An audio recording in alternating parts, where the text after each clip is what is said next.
जन्म और मरण का एक चक्र चलता रहता है। जिसने जन्म लिया है उसका मरण निश्चित है,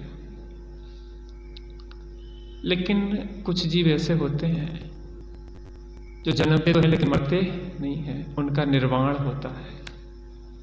जो इस संसार चक्र से बाहर हो जाते हैं, हम उनके गीत गाते हैं। जो जन्म और मरण की चक्की में पिसते रहते हैं, इस धरा पे उनके गीत नहीं गाए जाते हैं। जो इस जन्म मरण के चक्र से बाहर हो जाते हैं, यहाँ पे उनके गीत गाए जाते हैं। एक बार कबीरदास जी रो रहे थे। कबीरदास जी ने लिखा, चलती चाकी देख कर दिया कबीरा रोए, दो पाटन के बीच में साबुत बचा न कोई। रो रहे थे चलती हुई चक्की को देख कर और कह रहे थे कि इन दो पाटों के बीच में सब पिस गए, कोई साबुत नहीं बचा। लेकिन वहीं उनका जो पुत्र था उसका नाम था कमाल। कमाल उसी चलती हुई चक्की को देख के हंस रहा था और कहने लगा, चलती चाकी देखकर दिया कमाल हंसाए, जो कीली की शरण गए ताकि पिसे बुलाए। जो कीली को शरण ले लेता है, जो कीली को दाने पकड़ लेते हैं, वो पिसते नहीं है। जो कीली को छोड़ देते हैं वो ही दाने पिसते हैं। ऐसे ही जो एक ध्रुव स्वभाव की एक आत्मा की कीली की शरण ग्रहण करता है, वो संसार की चक्की में नहीं पिसता है। और जो एक ध्रुव कीली की शरण छोड़ देता है, वो 4 गति 84 लाख योनियों की चक्की में पिसता रहता है। समय सार की शायद चौथी गाथा की टीका में कहा कि महामोह रूपी पिशाच इस जीव को बेल की भांति जोत रहा है और भार वहन करा रहा है। हमें सबको भूत लगा है। कौन लगा है? भूत। और वो लगा है मोह रूपी भूत। मोह ममता में पड़े हुए है ना, मोह रूपी भूत लगा हुआ है। वो संसार रूपी चक्की में, संसार चक्र में परिभ्रमण करा रहा है और बेल की भांति जोत रहा है। हम दुखी भी होते हैं, शिकायत भी करते हैं, परेशान भी होते हैं, लेकिन उस चक्की में ही पिसते रहते। आखिर जाएंगे कहाँ? रहना तो इन बीवी बच्चों के बीच में ही पड़ेगा। लेकिन एक कला ऐसी भी है कि इन सब के बीच में रहते हुए भी इनसे अलिप्त रहा जा सकता है। जैसे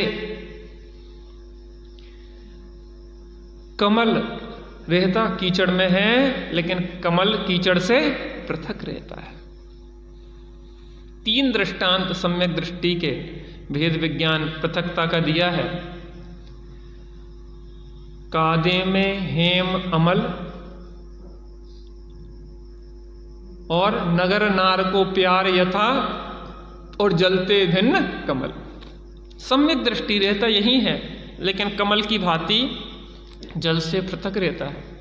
सोना अगर कीचड़ में भी डला रहे तो भी अपने स्वर्णत्व को छोड़ता नहीं है। और वेश्या कितना ही प्रेम दिखाए, लेकिन प्रेम करती नहीं है। बिल्कुल उसको आपसे कोई प्रेम नहीं है।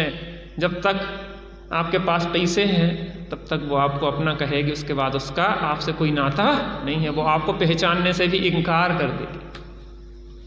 सम्यक दृष्टि एक ऐसा ही है, अपने कर्तव्यों को निभाता है, परिवार बीवी बच्चे के प्रति कर्तव्य निभाता है, लेकिन ऐसा पृथक रहता है, उसको अपने उससे जुड़ान नहीं करने देता, राग नहीं करता।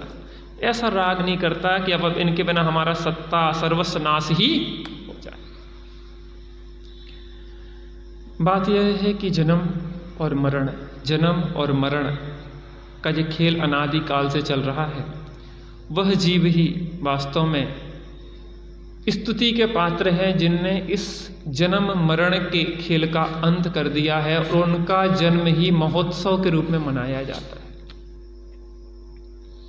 आपने जिनसेन स्वामी की जीवन गाथा पढ़ी होगी। जिनसेन बालक 6 साल का था,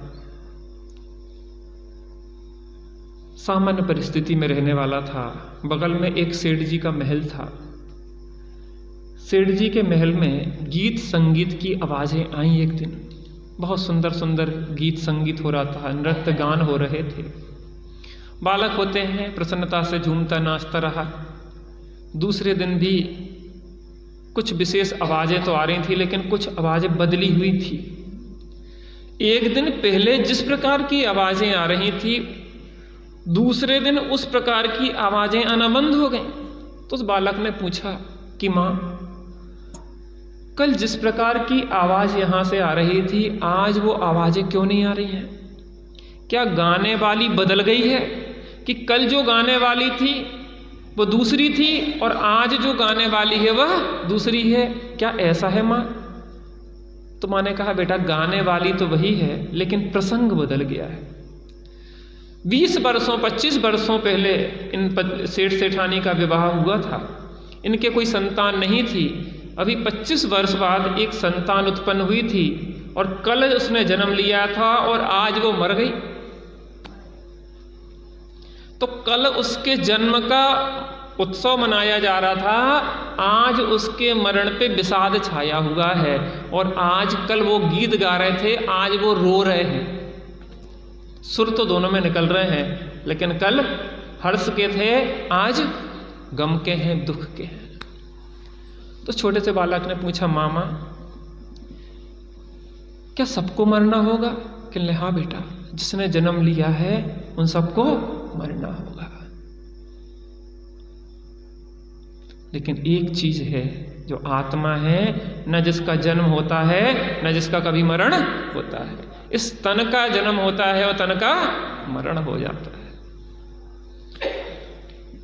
तो माँ, मुझे ये खेल पसंद नहीं है जन्म मरण का। मुझे इस जन्म मरण के चक्र से निकलने का कोई उपाय बताओ। तो माँ ने कहा, बेटा मैं भी इस जन्म मरण के चक्र में ही घूम रही हूँ, मेरे पास इसका उपाय नहीं है। तो ने कहा, किसी के पास तो होगा। कहने हाँ, सुना है कि जंगल में वीरसेन स्वामी विराजते हैं, वीरसेन आचार्य विराजते हैं, उनके पास इस जन्म मरण से निकलने की विधि है।